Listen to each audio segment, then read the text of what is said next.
aqui para essa aula inaugural da turma 2024. Sejam todos bem-vindos mais uma vez, né? E que a gente possa aproveitar a companhia, né, o convite feito pela professora, e que com muita alegria ela está aqui conosco, a professora Márcia Cristina. E eu vou falar um pouquinho, né, apresentar um pouquinho a professora para vocês, que a gente possa aproveitar da melhor forma possível a fala, né, e tudo que ela nos trouxer neste momento aqui de reflexão, que é o início, né, de uma jornada que vocês, mestrandos, que estão iniciando esse processo dentro do programa em Educação em Ciências na Amazônia, né, o PPGEC, da UEA, e que a gente possa, então, aproveitar. Então, a professora Márcia Cristina Cirino, ela é licenciada em matemática, ela é mestre em educação matemática, ela é doutora em educação pela USP, e a área de concentração, então, das discussões dela é o ensino de ciências e matemática, que é a área, né, do nosso programa.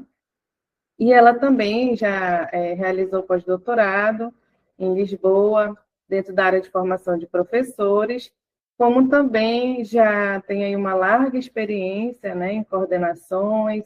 Ela é professora titular da Universidade Estadual de Londrina, e atualmente ela está, né, juntamente com mais duas professoras, na coordenação dos programas de pós-graduação acadêmicos da área de ensino, né, na CAPES.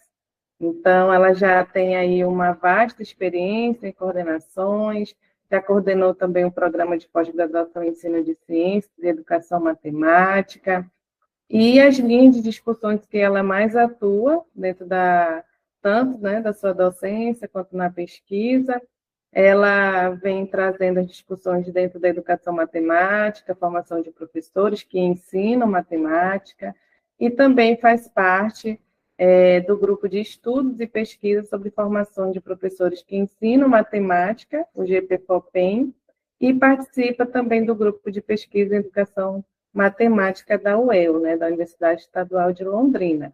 Então, gente, né, vocês estão percebendo que a professora vem aí com uma vasta experiência, e vamos aproveitar, né, e chamo a professora Márcia Cristina Cirino para proferir a aula inaugural. Muito obrigada pelo aceite, professora, estamos aqui muito felizes por você, né, compartilhar um pouco dessa sua experiência e do tempo, né, desse momento que a gente vai partilhar a partir de agora.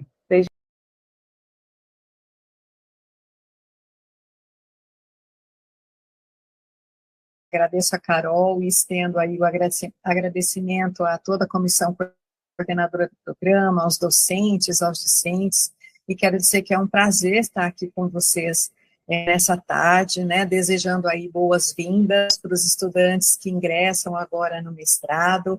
Durante a minha fala, eu vou trazer alguns elementos que são importantes para que vocês, estudantes, fiquem atentos, porque nós precisamos compreender o papel que nós ocupamos em cada um dos espaços, né? Então, como agradeço, né, e passo aí, então, a minha apresentação. Eu organizei a minha apresentação em particularmente, gosto mais desse momento de conversa, de diálogo, de discussão, de reflexão. Então, eu vou tentar não falar muito, né, porque eu brincava com a Carol, falei, Carol, quanto tempo eu tenho, né, porque eu falo demais, mas eu vou me controlar, tá bom? Então, como eu dizia, eu organizei a minha apresentação em 4 partes. Na primeira parte, de algum modo, eu trago um pouco do histórico da área, bem rapidinho, para que vocês possam compreender qual é o papel que a nossa área ocupa no cenário brasileiro da pós-graduação. Em seguida, eu falo especificamente do tema dessa articulação das pesquisas na área de ensino e a sua articulação com a sociedade. Em seguida, trago alguns elementos que são considerados no processo de avaliação do programa de pós-graduação, porque vocês devem saber que os programas de pós-graduação no Brasil, eles são avaliados pela CAPES, é uma avaliação feita por pares, ou seja, são os próprios professores de outros programas de pós-graduação que vão, de algum modo, por exemplo, avaliar o programa de vocês, né? E, por fim, eu trago um pouco do que eu, enquanto pesquisadora, faço e como que as minhas pesquisas mostram essa articulação da pesquisa e ensino com a sociedade. Então, a minha fala ela vai estar organizada nesses 4 pontos, tá? Essa aqui é o trio, né, de coordenadoras. Pela primeira vez, a coordenação da área de ensino tem à sua frente 3 mulheres, né, a professora Ivanise, que é a coordenadora da área de ensino na CAPES. Eu estou como coordenadora adjunta dos programas acadêmicos e a professora Gisele está como coordenadora adjunta dos programas profissionais. Apesar de ter essa categorização, nós trabalhamos muito bem juntas o tempo todo, nós nos falamos todos os dias e partilhamos aí todo um trabalho que, desde o início, se propôs a ser um trabalho colaborativo, né? Antes de dar continuidade na minha fala, para além das coisas que a Carol apresentou, eu gosto sempre de dizer que eu atuei como professora da educação básica por quase 12 anos, antes de ir para a Universidade Estadual de Londrina. E, de algum modo, toda a minha formação, tanto na licenciatura quanto na pós-graduação, mestrado, doutorado, pós-doutorado, etc., tem essa interface com a escola. E isso reverbera de uma maneira muito forte nas minhas pesquisas, que é o que eu vou falar lá na 4ª parte. Tá? Então, vamos lá? Esse é o nosso grupo, o grupo de coordenadores, né, do Brasil inteiro. Vejam, nós estamos numa área que é uma área muito grande. Essa foto ela foi tirada durante o seminário de meio termo, que aconteceu em novembro último, na CAPES. Para quem não sabe, vocês que estão chegando agora, estudantes, o seminário de meio termo é o momento em que todos os coordenadores, no nosso caso, da área de ensino, se reúnem para discutir a área. E como eu disse para vocês, nós 3 nos propomos a desenvolver um trabalho colaborativo. Então, nesse momento, esses coordenadores apresentaram os resultados das discussões dos grupos de trabalho que foram constituídos, nós assumimos em fevereiro de 2023, em junho, nós já fizemos uma reunião na Universidade de Brasília, porque na CAPES não havia ainda essa previsão. Organizamos os grupos de trabalho e foi nesse momento que os coordenadores, então, nos trouxeram resultados de suas reflexões que vão impactar não só no processo de avaliação dos programas, mas também na construção do novo documento de área que nós teremos para o próximo ano já, ainda neste ano nós teremos um novo documento de área.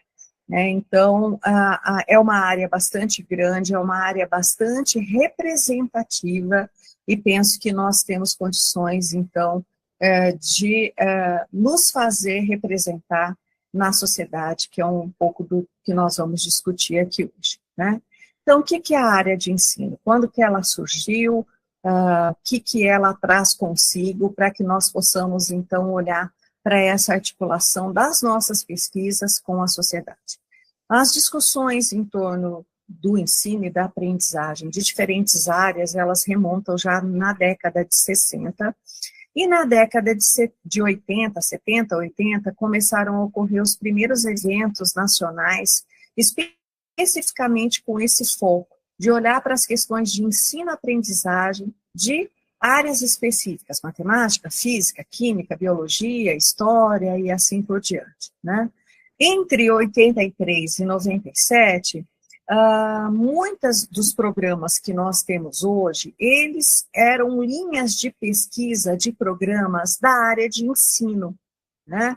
Então, a partir de 83, se nós olharmos, não tinha área de ensino ainda na CAPES, nós fazíamos parte, por exemplo, eu fiz o meu doutorado na área de ensino de ciências e matemática da USP de São Paulo. Então, o programa é um programa da área de educação, com uma linha de pesquisa, ensino de ciências e matemática. Então, começam aí, entre 83 e 97, a aparecer subprogramas de educação para ciência e também vários cursos de especialização com essa temática, financiados, inclusive, pela CAPES, né? Em 2000, 5 programas, né, 5 grupos que se constituíram como um programa, fizeram parte de um experimento para criação da área de ensino na CAPES, como foi o grupo da USP, da Unesp de Bauru, da Unicamp, enfim, esses programas foram programas pilotos na área que foi criada efetivamente a partir de 2000, 2001, que era intitulada Ensino de Ciências e Matemática, né? Então, começou com esses 5 programas, a partir de 2001, 2002, isso foi se ampliando e crescendo para chegar naqueles 180 e tantos programas que eu mostrei agora há pouco ali para vocês. De 2001 até 2011, começaram a surgir nos APCNs. APCNs é um aplicativo de submissão de cursos novos. Começaram a surgir muitos cursos para além do que nós já tínhamos, que era ensino de ciências e matemática. Começaram a surgir demandas na área de ensino de saúde, ensino de história, ensino de línguas, e aí a CAPES, então, em junho de 2011, cria a área de ensino, não? Então, ela deixa de ser a área de ensino de ciências e matemática e passa a ser a área de ensino, que abrange aí vários componentes que não só ensino de ciências e matemática. Então, veja, nós temos uma especificidade que nos diferencia da área de educação, e por isso a criação da área de ensino de ciências e matemática, inicialmente, e depois da área de ensino. No CNPq, nós ainda fazemos parte do grupo da educação. Todos os nossos projetos que nós pedimos são financiados, bolsa de produtividade, enfim, tudo é encaminhado para a área de educação, e dentro da área de educação nós temos, então, grupos que nos representam, né? Nós temos lá representantes da educação matemática, representantes do ensino de ciência, que de algum modo fazem essa interlocução.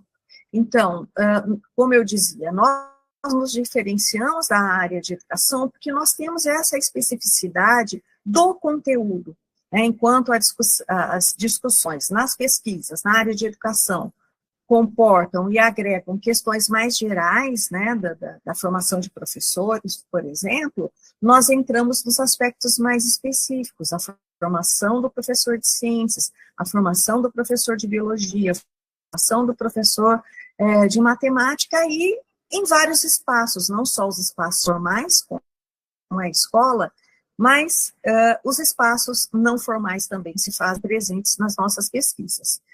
Então, a construção do conhecimento que a nossa área contempla vai desde microprojetos, desde estudos de caso até projetos macros estruturais mais abrangentes, né? Por isso que a gente costuma dizer que a área de ensino ela é essencialmente translacional, né? Porque ela comporta conhecimentos acadêmicos que são gerados tanto na educação quanto no ensino, para pensar a produção de produtos educacionais, por exemplo. Isso ocorre muito nos programas profissionais. No entanto, nós que somos de programa acadêmico, eu também sou de um programa acadêmico, nós também acabamos mesmo produzindo materiais que vão para a sala de aula, materiais que vão oferecer informações importantes para o processo de formação de professores, enfim, pensar nos processos educativos todos para a nossa sociedade. Então, a área de ensino, desde a origem, ela tem essa preocupação, né, de compreender e aprimorar os processos de ensino-aprendizagem de conteúdos específicos. No caso do programa de vocês, no ensino de ciências. Eu atuo na educação matemática, me preocupo com as questões dos processos de ensino-aprendizagem da matemática, do processo de formação de professores que ensinam matemática, e na construção de novas formas de comunicar ciência também, que eu penso que esse é um grande desafio da nossa área. Tá?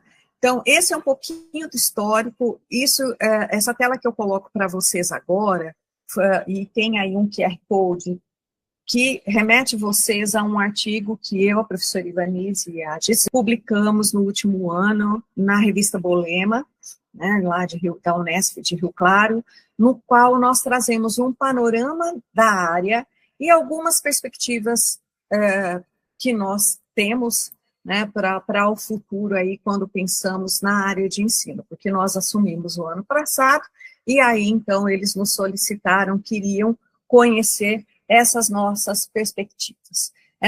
O que eu coloco aí nessa nuvem de palavras são as palavras que, de algum modo, são marcantes quando nós falamos dos nomes dos programas de pós-graduação.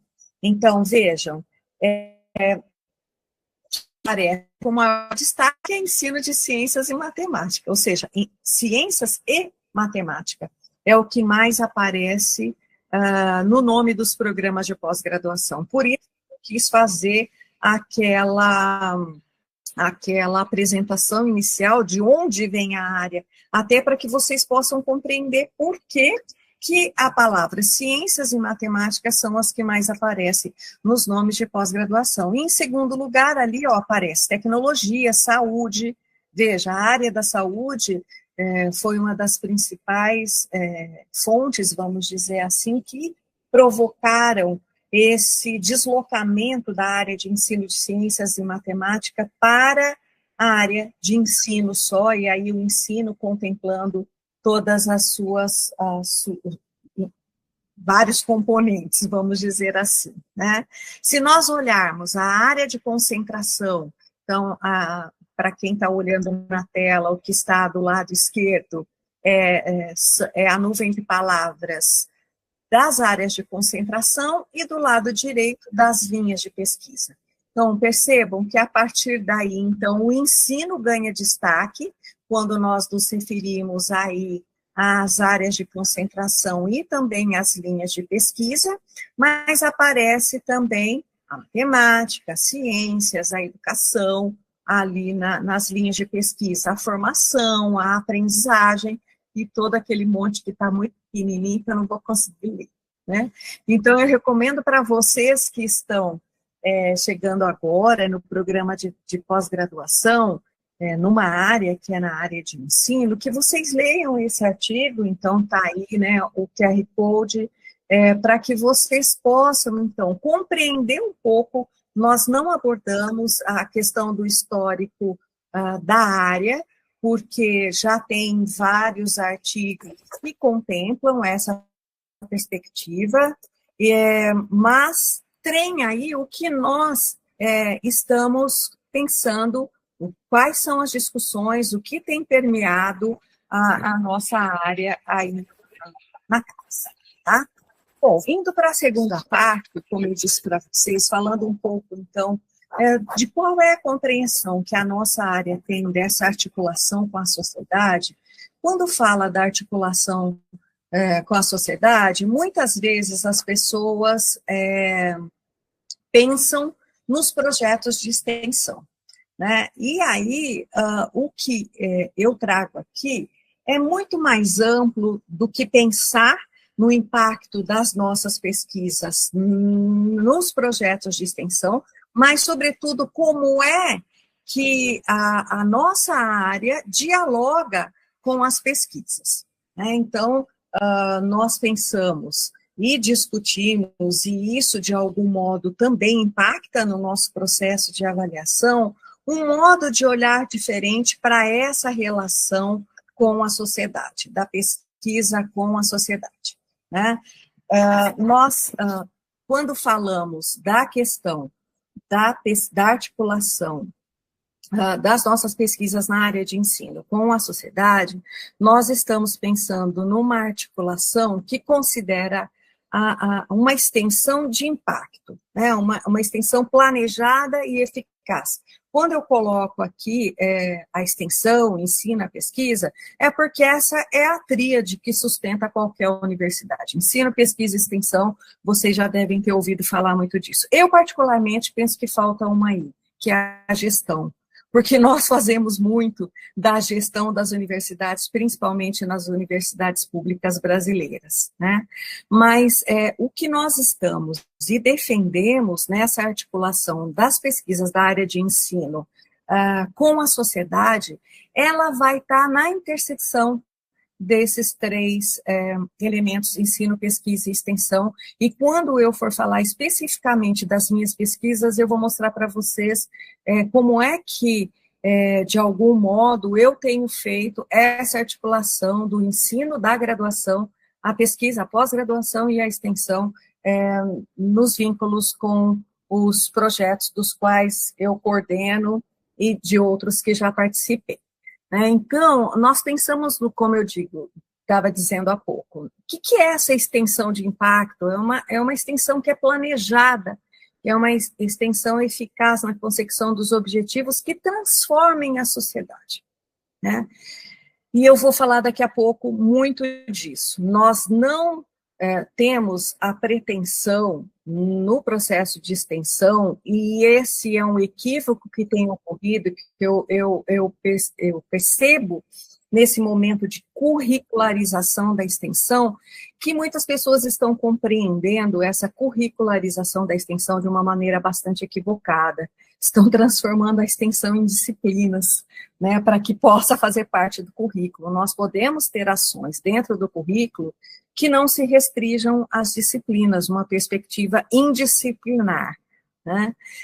E isso se articula com a pós-graduação, essa extensão, que não é uma extensão no sentido de levar coisas prontas da universidade para a sociedade, mas é uma extensão que produz conhecimento junto com a pós-graduação e que, de algum modo, reverbera também nos programas de graduação e com a própria escola, lá na educação básica, no nosso caso, que falamos da área de ensino. Os exemplos que eu vou usar, gente, eu poderia fazer isso aqui de uma maneira ampla, dar exemplos na área da saúde, etc., mas vou fazer isso naquilo que é o programa de vocês e que também do programa do qual eu faço parte, que é a área de ensino, né? E essa pós-graduação, ela tem um poder de transformação da sociedade, por meio da produção de conhecimento. Só que essas coisas, elas não podem ser vistas de maneiras disjuntas, elas têm que ser vistas, como eu coloquei anteriormente, de uma maneira articulada. E como é que nós podemos impactar isso? Com a educação de indígenas, na educação do campo, na educação quilombola, na própria implementação ou nos questionamentos que se fazem necessários à base comum curricular, que nós temos muitas críticas a serem apresentadas, é uma base que virou teto, enfim, o papel da ciência e da tecnologia na sociedade, os ciclos de alfabetização, e aí eu falo de uma alfabetização científica também, não só alfabetização na língua materna. Nós temos um impacto muito grande, observamos isso nas nossas pesquisas, no acolhimento à diversidade e também à inclusão, né, a expansão da própria ciência, enfim, olhando esse Brasil com essa diversidade toda que nós temos. Nós temos um país diverso, um país com diferentes necessidades, e nós, na área de ensino, temos contribuído muito para a construção do nosso país, e penso que podemos continuar com essa contribuição. Então, veja, para que nós possamos, então, impactar na sociedade, o impacto que a área de ensino pode, as contribuições que a área de ensino pode trazer na sociedade, nós consideramos, eu trouxe esses aí, mas teriam vários outros exemplos para apresentar para vocês. Só que é aquilo que eu dizia há pouco, né? É uma extensão que proporciona um aprendizado mútuo. Nós da universidade, quando fazemos uma ação de extensão, aprendemos também com a sociedade. as demandas da sociedade direcionam as nossas pesquisas. Então, nós temos que parar com essa visão de que nós temos o conhecimento pronto e vamos fazer um assistencialismo, vamos dizer assim, para a sociedade. Não é disso que se trata. Não é essa perspectiva da articulação da pesquisa da área de ensino com a sociedade. Nós estamos ali para compartilhar saberes, nós estamos ali para desenvolver relações com os diferentes aspectos que levam em conta a ciência, sim, que é o que nós fazemos, mas também com a vida. Então, nós temos que cuidar das nossas ações, né, em relação à sociedade, para que nós, para não cair nessa cilada, né, de que nós estamos fazendo um assistencialismo com a sociedade. Não é disso que se trata quando nós falamos da articulação, principalmente nossa, da área de ensino, com a sociedade, e depois eu vou dar exemplos específicos em relação à formação de professores, que é o que eu faço, tá? Então, é importante que os trabalhos se retroalimentem. Então, a extensão, eu estou falando em extensão porque é o elemento, o elo de ligação que nos leva para as relações com a sociedade, né?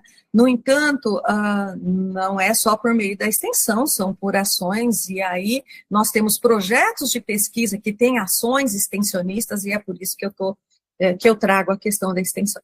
Então, nós pensamos que a pós-graduação é importante e ela deve cumprir esse papel, as nossas pesquisas, de retroalimentação. O que é a retroalimentação? O que é disso? O que é isso que eu estou falando, né?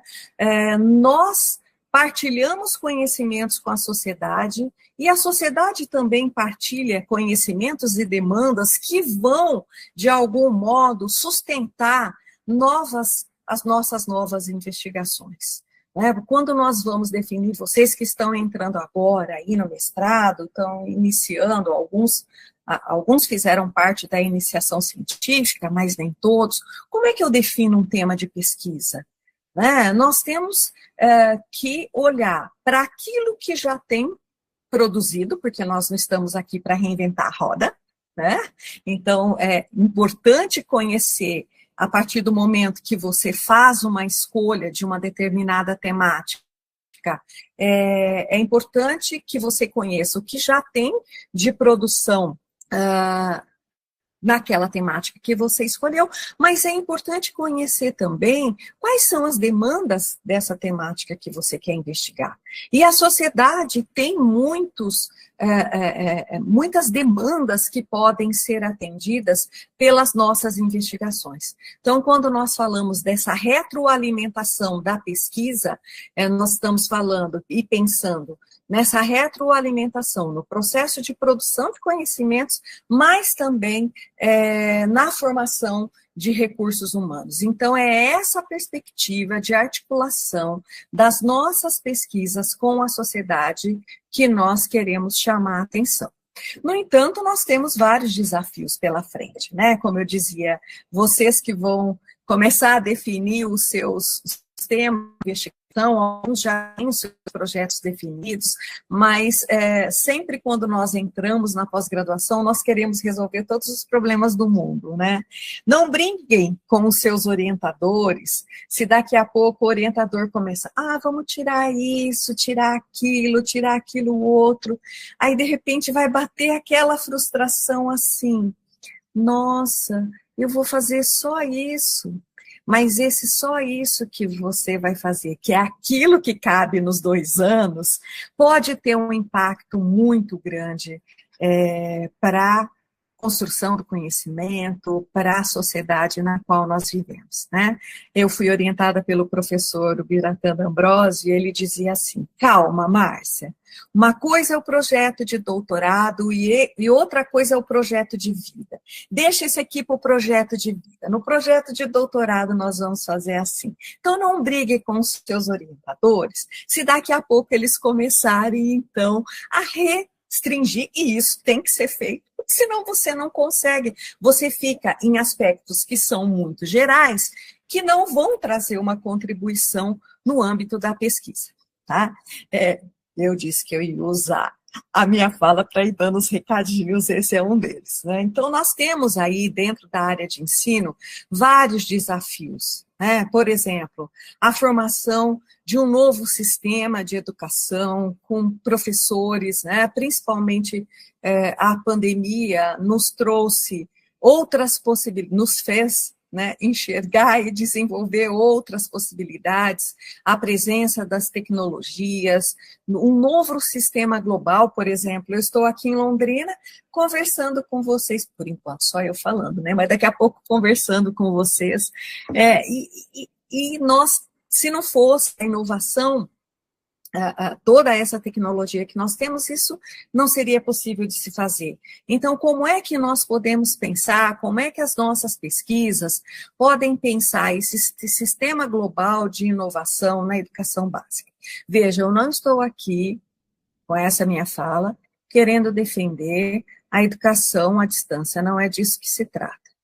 Nós temos, inclusive, um projeto tramitando no Senado para discutir, para retirar a questão da formação de professores da educação à distância. Eu sei, e vocês sabem muito melhor do que eu, das dificuldades que algumas regiões encontram para os deslocamentos. No entanto, é muito, muito complicado formar um professor que nunca teve contato com outras pessoas, já que ele vai ser formado para ensinar.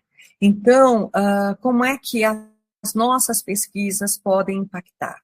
A questão do novo professor, o século XXI exige um novo professor, uma nova escola, pensar a escola diante desse repertório todo que nós temos até hoje, qual é o papel do professor diante desse cenário todo?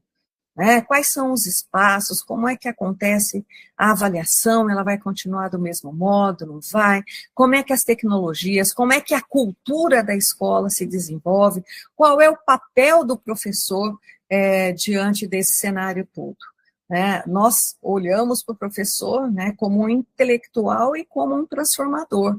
No entanto, a gente ainda tem alguns retrocessos, por exemplo, o governo de São Paulo queria trocar os livros que são avaliados pelo MEC, pelo programa, o PNLD, o Programa Nacional de Avaliação do Livro Didático, que é um programa já consolidado desde a década de 90, que cuida com muito rigor de tudo aquilo que deve, para passar slides para os estudantes. Colocaram até mar na cidade de São Paulo, só para vocês terem uma ideia. Então, nós temos que cuidar muito e sermos muito perseverantes e vigilantes com essas tentativas de modernização, sem qualquer reflexão, sem pensar no impacto, no bônus e no ônus que essa expansão, vamos dizer assim, desenfreada, tem cobrado de nós, professores. Nós estamos vivendo tempos bastante difíceis em alguns estados. Eu trouxe o estado de São Paulo porque isso é recente e, de algum modo, é importante nós ficarmos atentos, mas isso eu sou do estado do Paraná, isso aqui também acontece em outra medida, mas também acontece e nós temos que cuidar.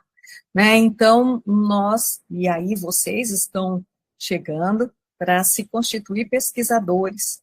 Então, que pesquisadores, que professores nós queremos formar e que pesquisadores e professores nós estamos formando. Já que nós falamos da área de ensino, nós falamos de professores para atender a uma sociedade que, como nós colocamos, é uma sociedade diversa, é uma sociedade plural, é uma sociedade singular. Então, nós temos que considerar essas perspectivas todas, essa sociedade diversa, plural e etc., que nós temos, quando nós vamos pensar nas nossas pesquisas. Vocês fazem parte de um programa de pós-graduação em ensino de ciências. Como é que vocês pensam a popularização da ciência? Como é que nós pensamos a ciência de modo que ela possa lutar contra a fake news, quanto aos mitos, quanto aos medos, quanto às teorias de conspiração. É nosso papel, é nossa função social, é nosso compromisso enquanto educadores, enquanto cientistas, produzirmos conhecimento de modo a desfazer e lutar contra esse avanço que nós sofremos aí nos últimos anos, né? De desrespeito, de desconsideração da ciência como um todo, da produção de conhecimento como um todo. Então, vocês que estão chegando aí, são questões importantes de serem consideradas, tá? Como é que essa relação, então, da extensão se dá na pós-graduação? Então, como é que nós avaliamos, e aí eu falo nós porque não sou, porque eu estou como coordenadora adjunta da área dos programas, da área de ensino dos programas acadêmicos, nós estamos submetidos a uma ficha de avaliação que foi já implementada no quadriênio anterior, por conta de um termo de ajuste e conduta. Essa mesma ficha de avaliação vai ser usada nessa próxima quadrienal, que encerra agora em 2024. Então, vocês que estão ingressando agora, o que vocês fizerem ainda vai impactar nessa quadrienal, né? Porque vai ter um ano do trabalho de vocês, que é o ano de 2024.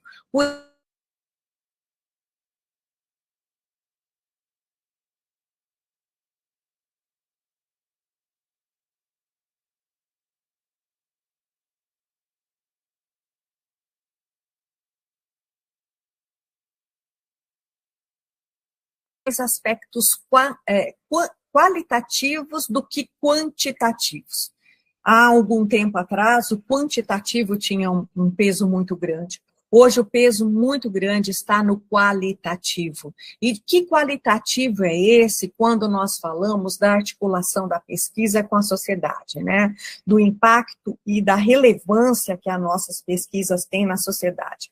Como nós estamos na área de ensino, isso, de algum modo, vai reverberar nas práticas da escola, como eu disse, não só da escola, mas fora da escola também, nos espaços não formais.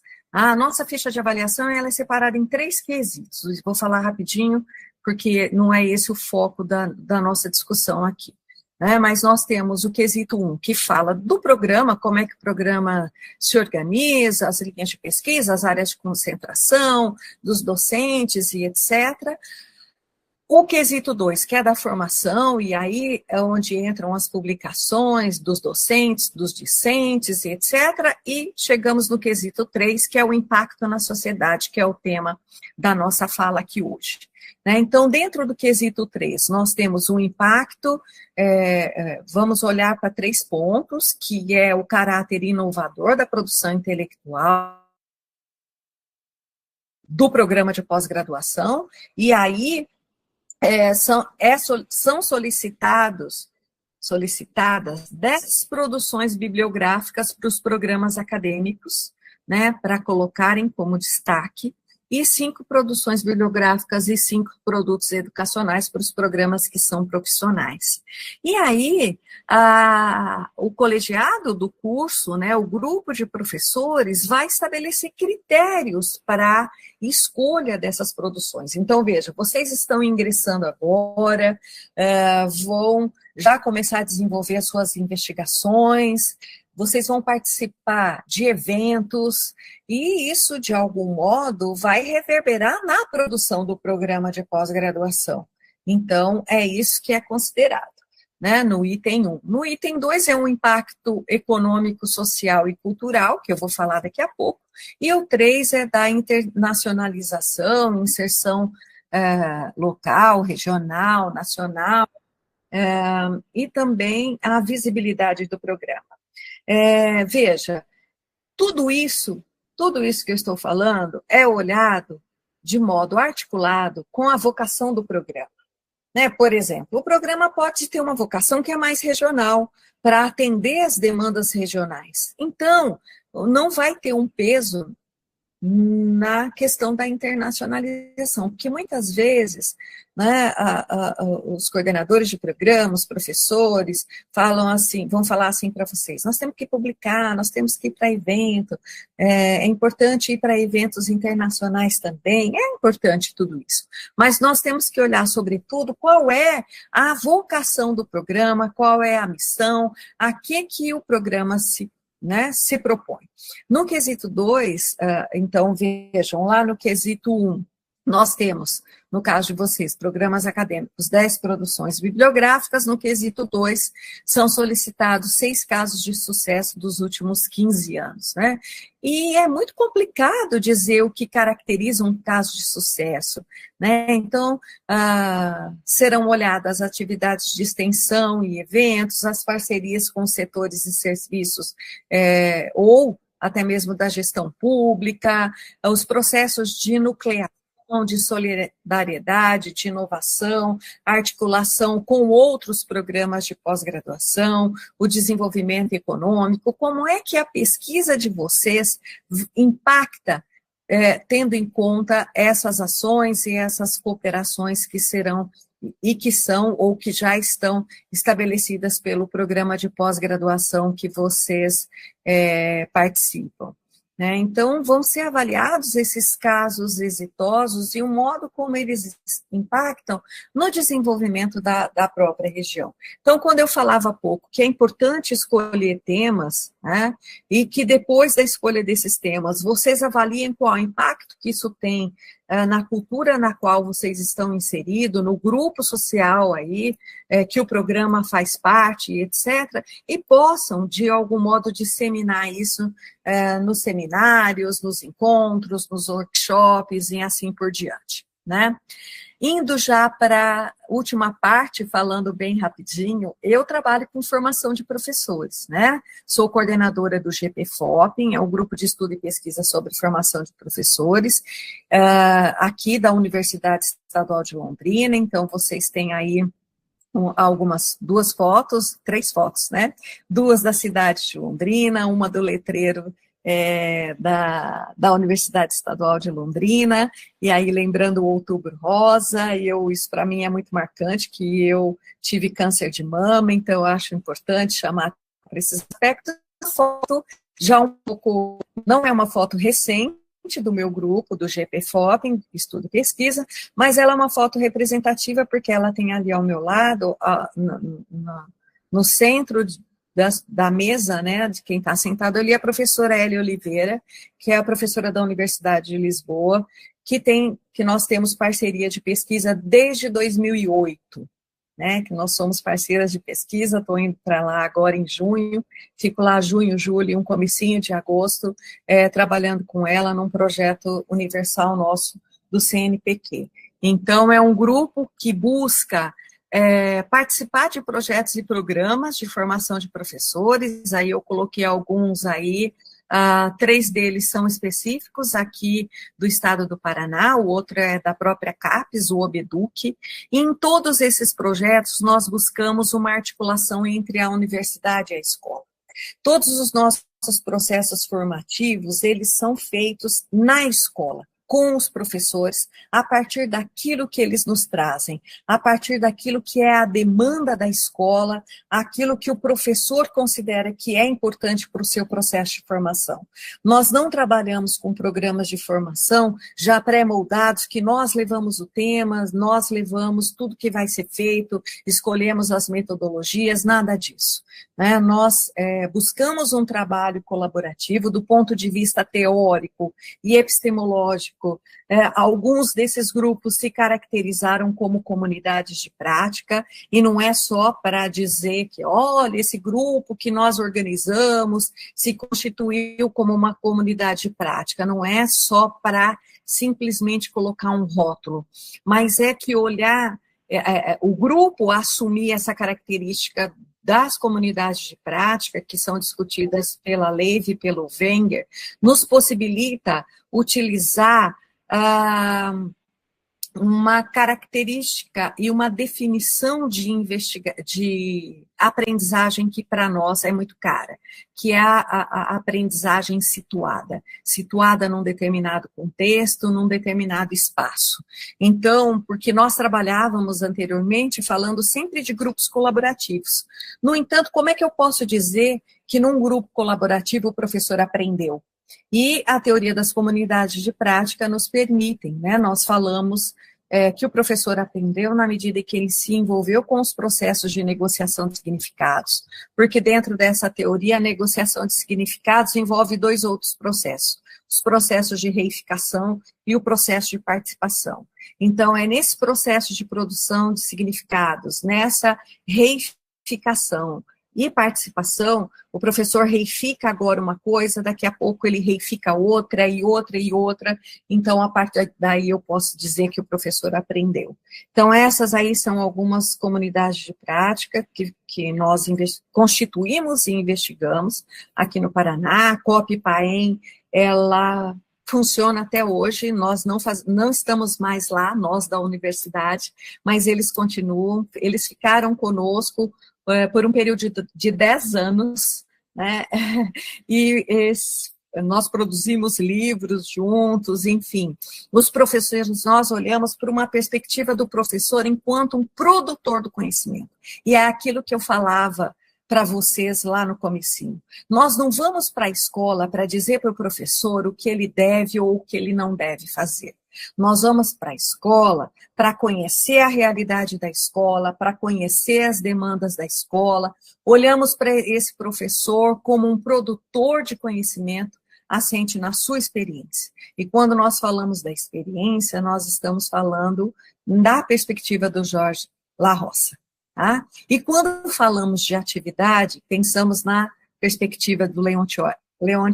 Veja, vocês que estão entrando agora na pesquisa, sempre que vocês forem falar de aprendizagem, forem falar de conhecimento, enfim, vocês têm que dizer e explicitar quais são as bases epistemológicas que vocês têm. O que dá sustentação para isso que você fala, né? Porque as palavras, elas trazem consigo uma carga de subjetividade que é muito grande. Então, dentro da pesquisa, nós temos que deixar claras as nossas bases epistemológicas. Vocês são novinhos? Eu penso que sim, né? Estão ingressando no mestrado agora, não devem conhecer, talvez, essa comparação que eu sempre faço. Eu sempre digo assim, vocês acham mesmo que a palavra democracia é utilizada da mesma forma pelo Paulo Maluf e pelo Paulo Freire?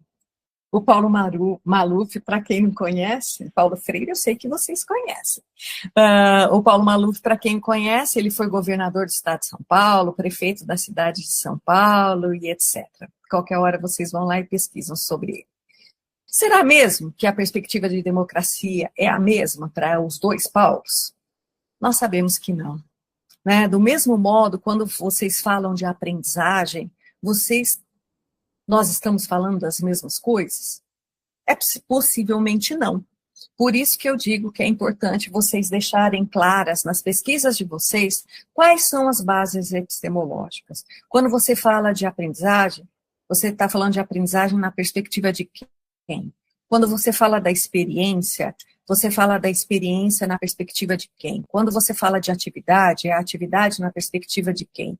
Para que você consiga se comunicar com o seu interlocutor. Né?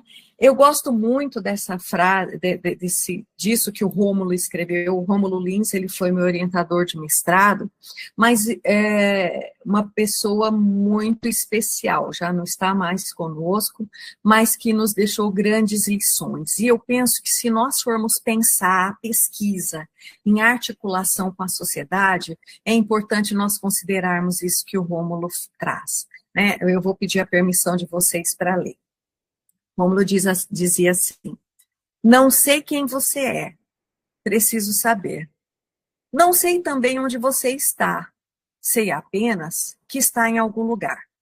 Preciso saber onde você está para que eu possa ir até lá, falar com você e para que possamos nos entender e negociar um projeto no qual eu gostaria que estivesse presente a perspectiva de você vir para lugares novos.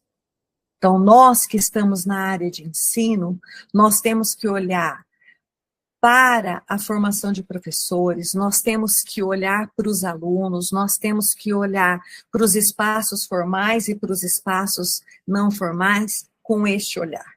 Eu preciso fazer esse deslocamento de ir até onde a pessoa está, para que eu possa conhecê-la, para que eu possa negociar projetos, para que eu possa convidá-la a ir a lugares novos, a partir das suas demandas, a partir das suas necessidades. Então, é essa perspectiva de articulação entre a pesquisa e a sociedade que eu, de algum modo, gostaria de compartilhar com vocês. Nós sabemos que ser professor é uma luta, sabemos que ser pesquisador é uma luta dobrada, porque nós somos professores e somos pesquisadores e assumimos várias outras demandas que, de algum modo, exigem de nós posicionamentos que são importantes e que devem ser considerados também nas nossas pesquisas. Tá?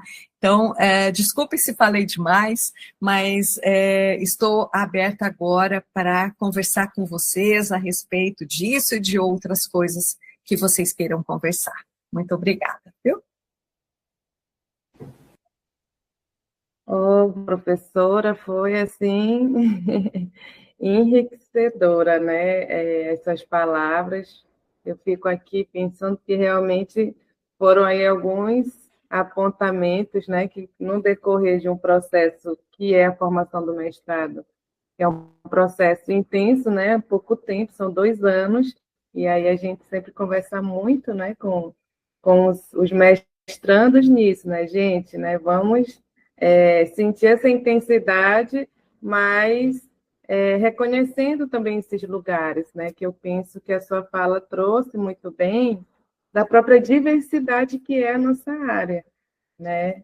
E aí, com esse seu fechamento, com essa frase, né, do professor Lins, eu fiquei pensando, né, como que, quando a gente chega no início, que é o caso deles, eles sentam ali com aquele orientador, com a orientadora, e é quando você começa a escutar, né, o que o professor está falando, ou o próprio mestrando fala, e é um convite mútuo, né? É um convite que a gente faz para vir aqui ao meu encontro, né?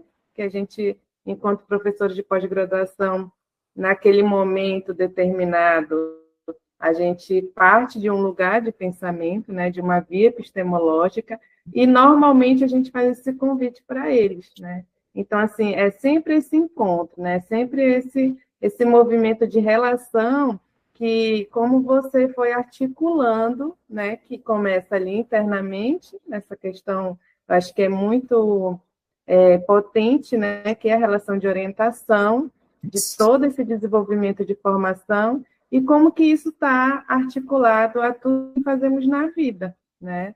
Com a sociedade, né? Nós somos professores, então vamos para a escola, vamos para outros ambientes, vamos... Então, assim, como que essa articulação, ela é presente e potente da nossa área de ensino. Eu acho assim que foi fantástica aqui, muitos apontamentos, e aí agradeço, né? Acho que aqui eles estão se manifestando. Tem uma pergunta aqui, eu vou começar por essa pergunta, que é do Tiago Carvalho, e eu já convido a outros, né, que possam colocar, registrar aqui no chat, ou os professores que aqui estão, né, na nossa sala, se quiser também se pronunciar, fazer alguma fala ou alguma pergunta, fiquem à vontade. Do Tiago Carvalho, ele diz assim: boa tarde. Entendendo o panorama da educação brasileira, né, os programas de pós-graduação em educação e ciências tendem um diálogo nacional ou os esforços tendem a implementar programas regionais locais? Acho que ele está, né, fazendo essa...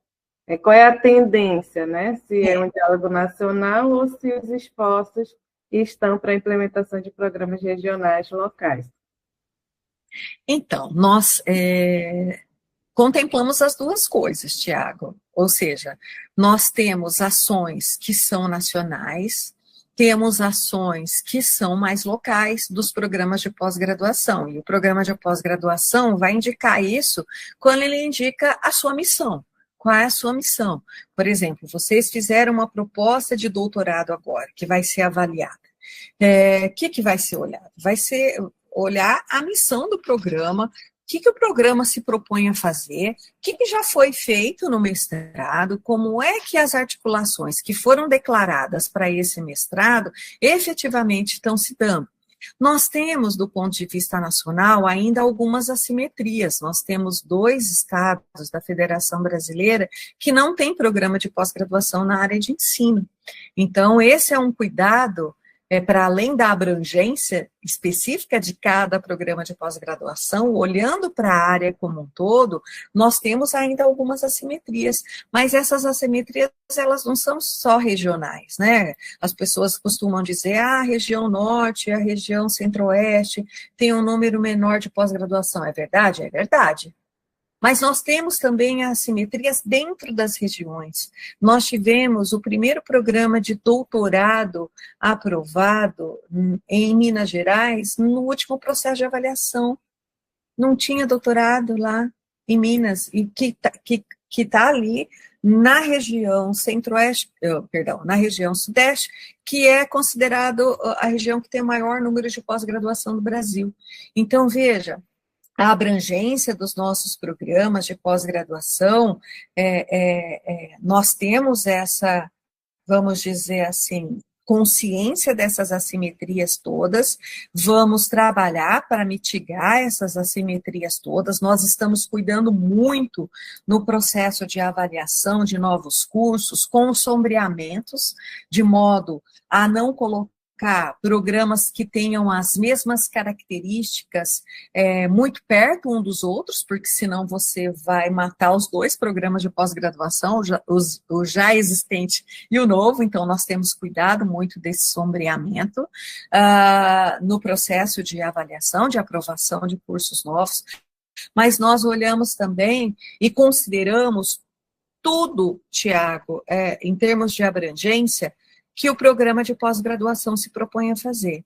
Por exemplo, o programa no qual eu trabalho, ele tem um apelo muito forte com a internacionalização, porque nós atendemos a questão regional, local e regional, mas nós já temos vários outros programas de pós-graduação aqui no Paraná que cumprem esse papel também, até dentro da própria Londrina e próximos aqui de Londrina. Então, o nosso programa assumiu esse compromisso de ações mais globais, ações que tenham o envolvimento de instituições para o desenvolvimento de projetos, não só brasileiros, mas internacionais.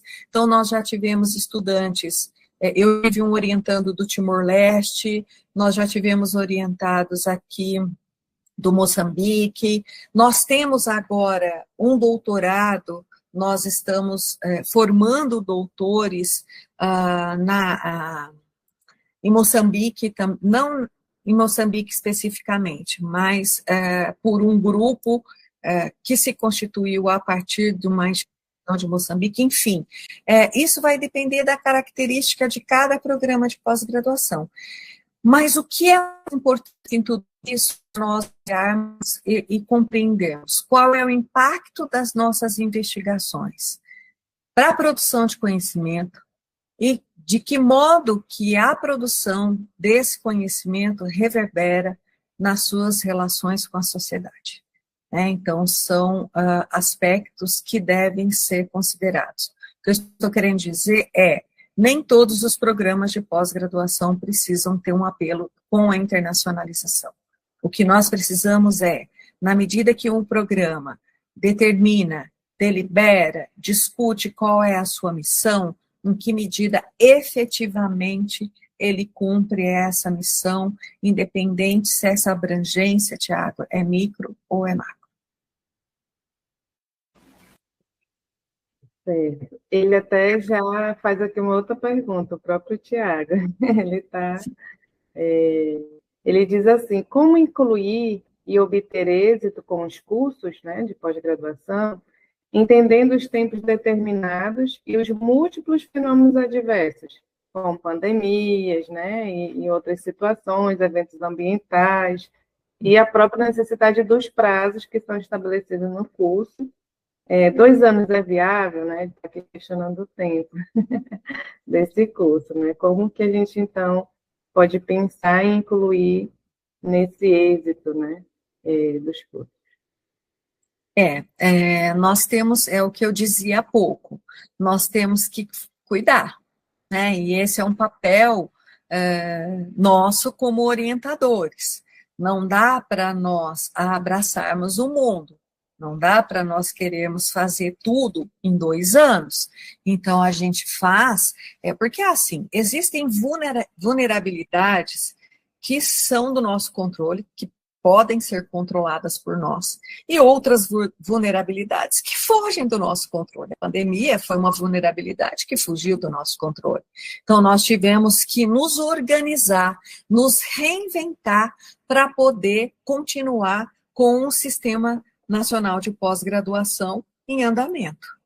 Né? O impacto da pandemia, eu falo sempre para a Ivanise e para a Gisele, nós vamos sentir agora, nessa quadrienal, mais do que na outra, porque na outra, muitos dos trabalhos já estavam em processo de finalização, já tinha o trabalho de campo, já tinha várias outras questões já avançadas. Agora, quando entra a pandemia, e aí é o que vai impactar nesse quadriênio agora, muitas pessoas tiveram que reorganizar suas investigações. Deixaram de ir para o campo empírico e trabalhar com pesquisas um pouco mais teóricas. Né? Então, nós vamos sentir isso agora nesse processo de avaliação. E aí eu digo assim, o que é da nossa responsabilidade? Quando você pergunta assim, 2 anos é suficiente? É possível fazer uma pesquisa em 2 anos. Só que você tem que delinear muito bem essa sua investigação, né? Para não querer fazer uma coisa muito grande e que fique superficial e que efetivamente não saia do senso comum. Nós temos que sair do senso comum, nós temos que sair daquilo que já está posto pela literatura. É para isso que nós fazemos pesquisa, certo? Para que nós possamos avançar na formação de recursos humanos, para que nós possamos avançar no processo de produção de conhecimentos. Então, nós temos que fazer escolhas. Às vezes as escolhas são bastante difíceis. Ouçam os seus orientadores. Eles são experientes, eles conhecem o sistema de pós-graduação, eles conhecem as pesquisas, eles vão conseguir ajudá-los a fazer as suas escolhas. Tudo isso tem que ser negociado. Então, negociem com seus orientadores, né, de modo que vocês possam fazer uma escolha que seja viável, produtiva, potente e que caiba nos 2 anos. Apesar de que esse não é mais critério do processo de avaliação de graduação. Certo, professora. A Sabrina, ela vem com uma pergunta. Como os professores podem se adaptar ao novo sistema de educação, sabendo que as mídias digitais abraçam conhecimento tecnológico? Está aí um bom tema de pesquisa, Sabrina. Eu acho que nós já podemos começar. Né? Nós temos já algumas pesquisas desenvolvidas na área, mas eu penso que esse é um campo de pesquisa ainda aberto. Nós temos algumas especificidades que são regionais e que precisam ser consideradas. Nós temos documentos oficiais que, de algum modo, exigem de nós algumas questões, então nós temos que temos que avaliar, por exemplo, a BNCC, ela é adequada para o nosso país? O que está posto lá dá conta das demandas sociais, culturais, econômicas que nós temos no nosso Brasil como um todo? Como é que nós conseguimos, diante dessa diversidade toda, dar conta de tudo aquilo que é posto? Como é que as tecnologias podem nos ajudar nesse processo de envolvimento dos nossos estudantes? Porque nós estamos hoje recebendo estudantes que não têm paciência para ler, porque eles estão acostumados com aquele sistema dos 7 minutos, né? Passou de 5 minutos, no máximo que eles dão conta é 7 minutos de concentração diante das mídias digitais. O livro é uma mídia também, né? E as pessoas hoje não leem, não pegam um livro para ler, né? Quando eu digo pego um livro, eu não estou falando ele do físico, né? Que eu vou aqui, pego o livro e vou ler.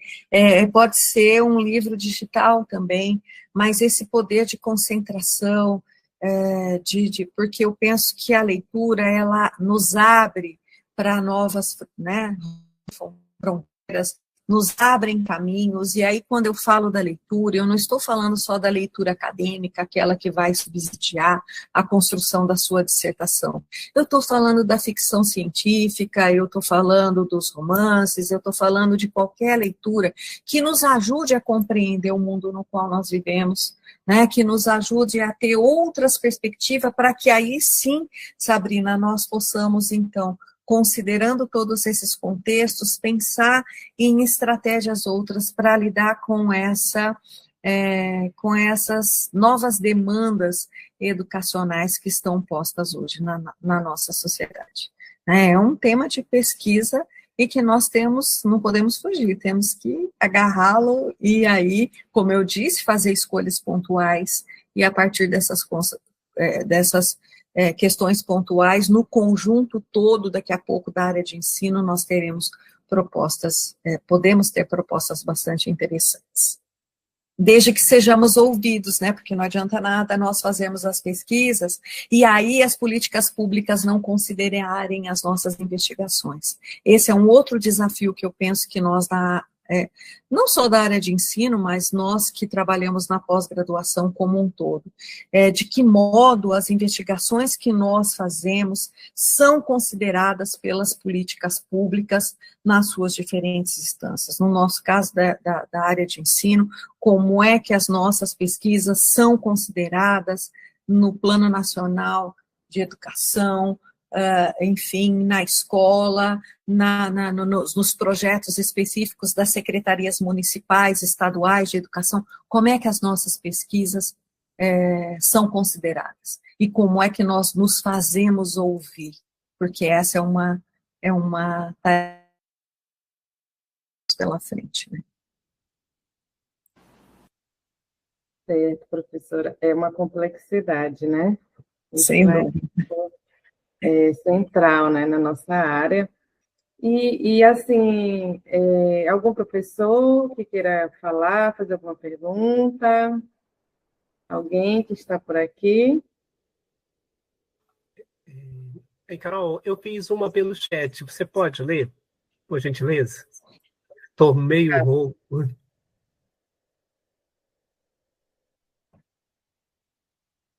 Então, aqui.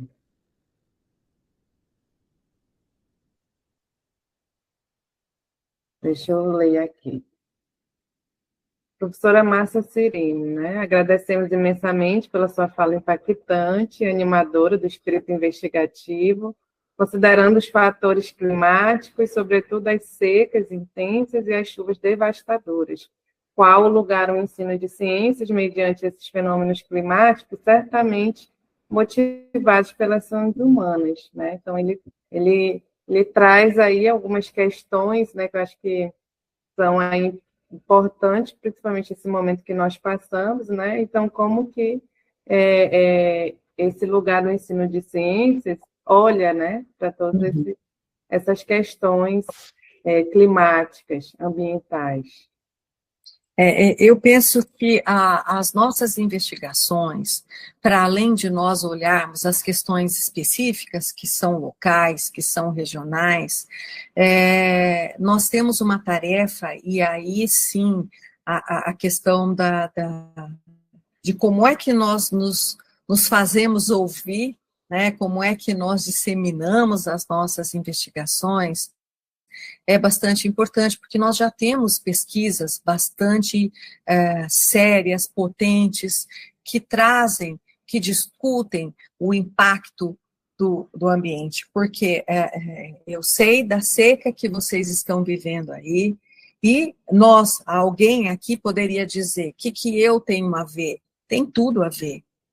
As ações que eu faço aqui, mesmo estando no sul do país, tem um impacto para vocês aí também, né? A quantidade de lixo que eu jogo, a quantidade de lixo que eu produzo, tem um impacto, né? A gente fala dos rios flutuantes, né?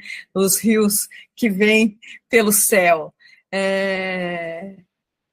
Tudo isso interfere. E vai interferir no clima, não só daí, mas daqui também.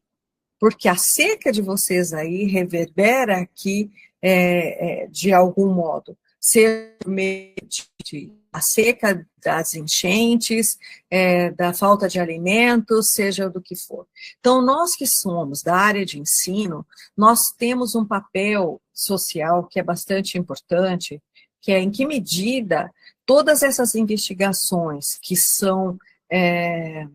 que já foram desenvolvidas e que estão em processo de desenvolvimento também, como é que nós fazemos elas chegar na escola, para que esse estudante possa compreender o mundo no qual ele vive, para que ele possa modificar suas ações, mesmo que sejam pontuais na sua casa, né, com questões bastante simples, como produzir menos lixo, como fechar a torneira na hora de escovar os dentes, como desde das pequenas ações até as grandes ações. Como é que nós, da área de ensino, as pesquisas que nós desenvolvemos, podem reverberar na escola, reverberar na formação desses estudantes e na formação das futuras gerações.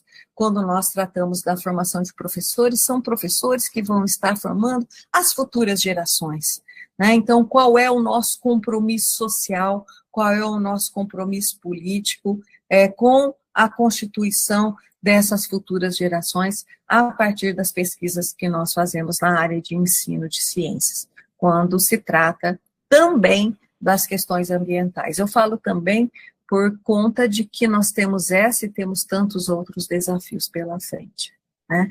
Não é uma tarefa fácil, né? Mas eu penso que a popularização da ciência é um aspecto que nós temos que cuidar também, para que as pessoas não sejam seduzidas pelas fake news, né, que elas não sejam seduzidas pelo ataque que a própria ciência em si sofreu e ainda sofre, né, em muitos espaços. Certo, professor. E eu fiquei aqui pensando, né, como que a gente pode, nesse movimento, também fazer uma via de processo de formação que tenha uma linha de pensamento mais integrativa, né? Porque como a gente, dentro de uma formação mais linear, a gente muitas vezes não se dá conta, né, dos afetos em que uma ação aqui reverbera aí, né, em Londrina e o planeta como um todo, né? Então, assim, a via de pensamento, né, a forma que a gente pensa, a gente age, a gente está na vida, a gente está no mundo, né? Então, assim, essas questões também nos impactam profundamente quando pensamos, né, pensamos linhas de formação de professores, né? Então, acho que isso aí é um ponto. E essas questões, elas são muito impactantes, né? Por isso que por que o mundo todo tem um olhar hoje sobre vocês, né? Porque isso reverbera no mundo inteiro. Não tem como negar isso. A pesquisa mostra isso, a ciência mostra isso, né? E veja, se o mundo tem esse olhar, como é que nós estamos nós que fazemos parte da área de ensino, como é que essas questões estão chegando nas escolas? Estão chegando nas escolas? Estão chegando os nossos alunos? Como é que nós, da área de ensino, podemos promover esse debate nos ambientes dos quais nós participamos, né? É uma tarefa que não é simples, mas é um enfrentamento urgente, né? É um enfrentamento urgente que nós temos que fazer.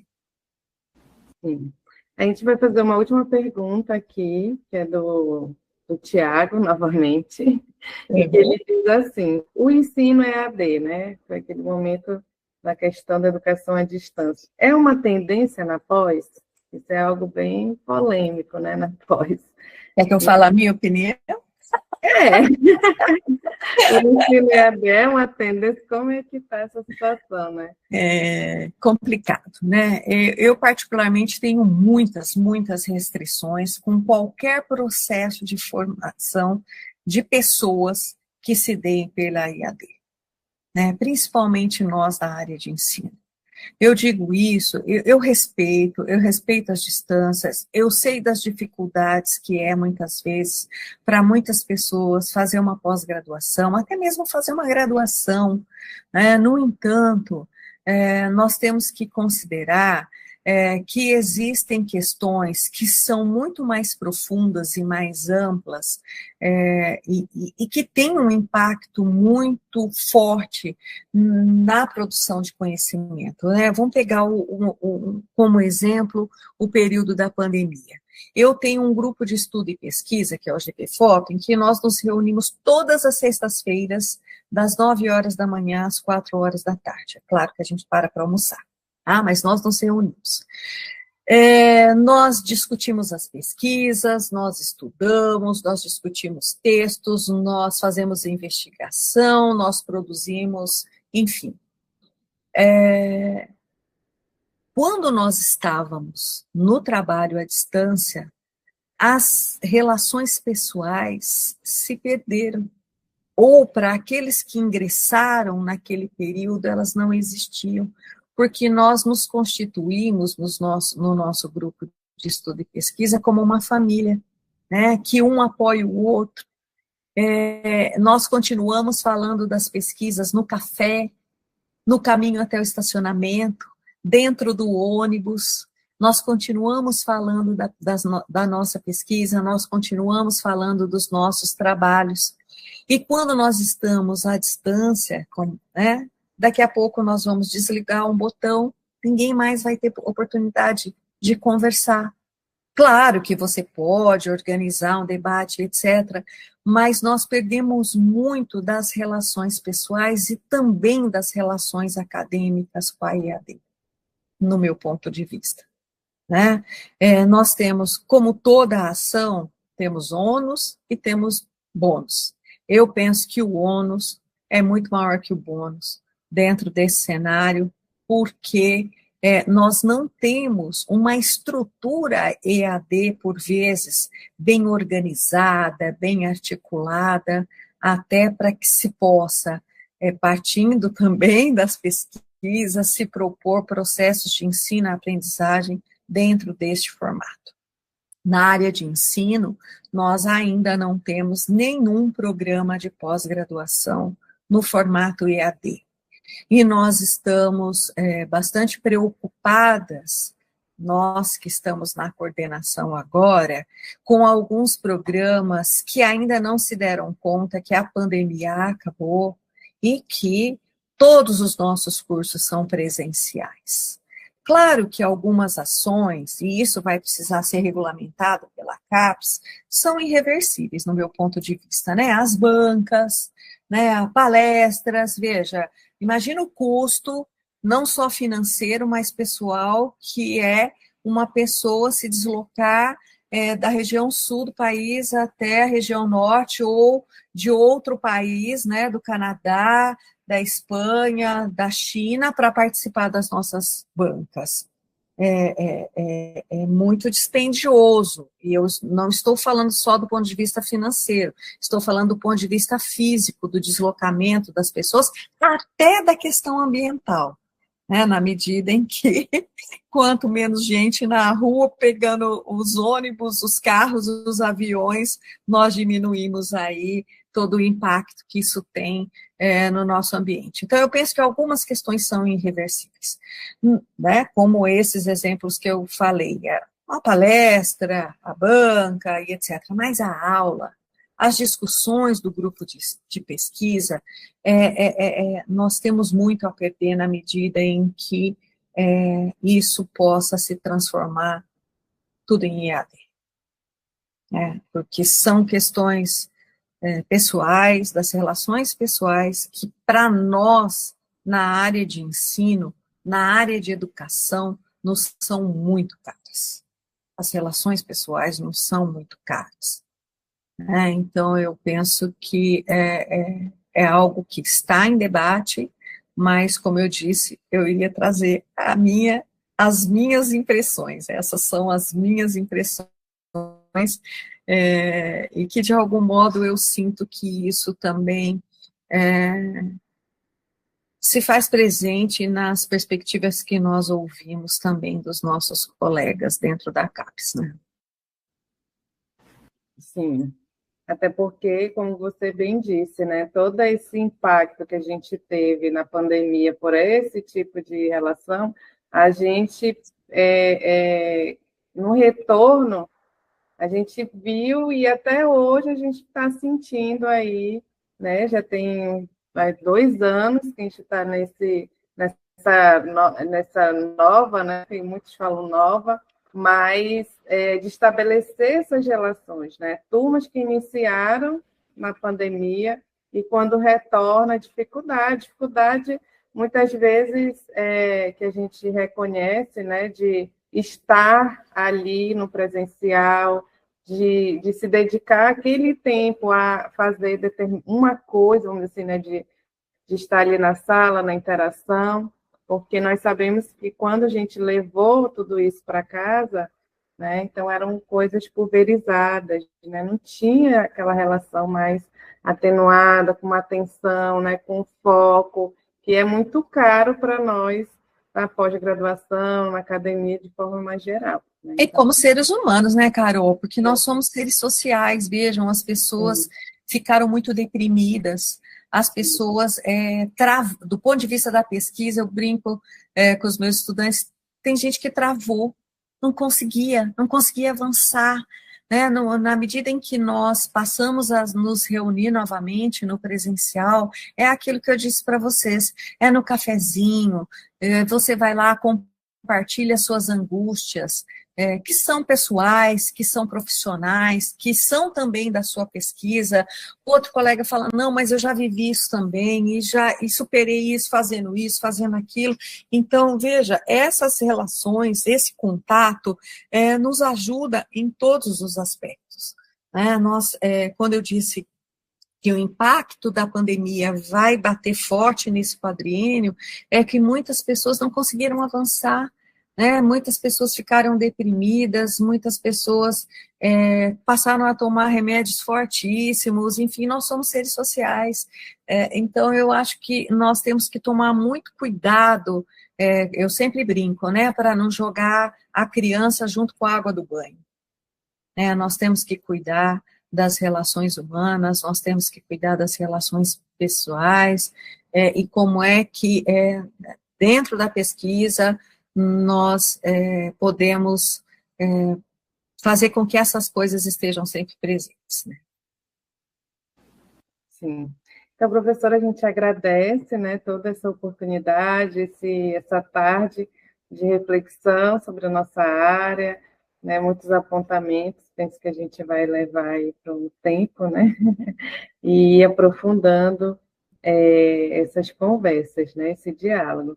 Mas eu passo a fazer umas considerações finais, uma fala final e... eu só quero agradecer mesmo, né, a todos que participaram, que ouviram, as pessoas que fizeram perguntas, né, o Tiago, a Sabrina, o Vicente, os seus comentários, Carol, mesmo aqueles que não falaram, mas que de algum modo reservaram um tempo de suas vidas, e eu tive a oportunidade de fazer parte desse espaço da vida de vocês. Muito obrigada, eu estou à disposição para orar, não só como coordenadora adjunta na CAPES, mas como professora, como pesquisadora e principalmente como ser humano. Eu estou à disposição para o que vocês precisarem. Tá bom? Obrigada. Obrigada, professora. Um abraço a todos que estão aí acompanhando e até a próxima. Até mais.